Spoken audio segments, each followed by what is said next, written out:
Living authentically, to me, it means being able to exist without having to worry about conforming. So being able to just be how I want to be, express myself how I want to express. I can wake up and take a sigh of relief and know that I'm with myself.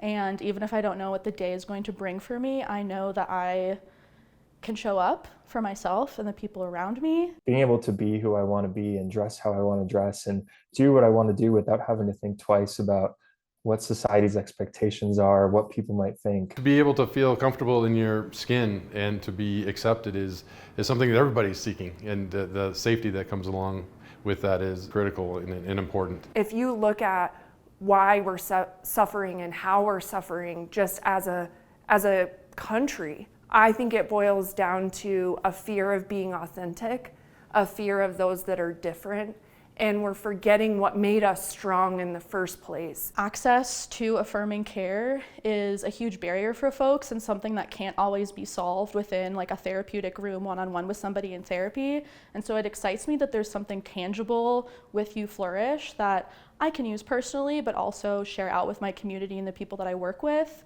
to help them also live authentically. What was interesting to me and to our team is the lack of holistic and supportive communities online. And it got me thinking, what would it be like to build a platform that would be able to facilitate connections with folks around their identity and lived experience, to be able to make the effort to find a mental health professional easier, somebody that you could trust and knew that they were affirming, and being able to access resources that were curated with the LGBTQ community in mind. I think that one of the greatest risks is a feeling of isolation, and so it's so important to figure out who your protective crew and team are.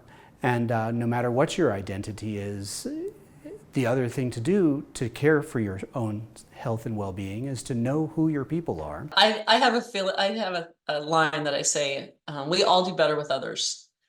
We do better when we're getting support, when we're offering support. There is no shame in getting help. It's actually, I think, makes us better.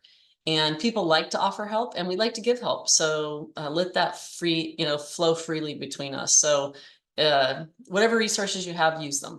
I mean, You Flourish is community. You Flourish is peace of mind.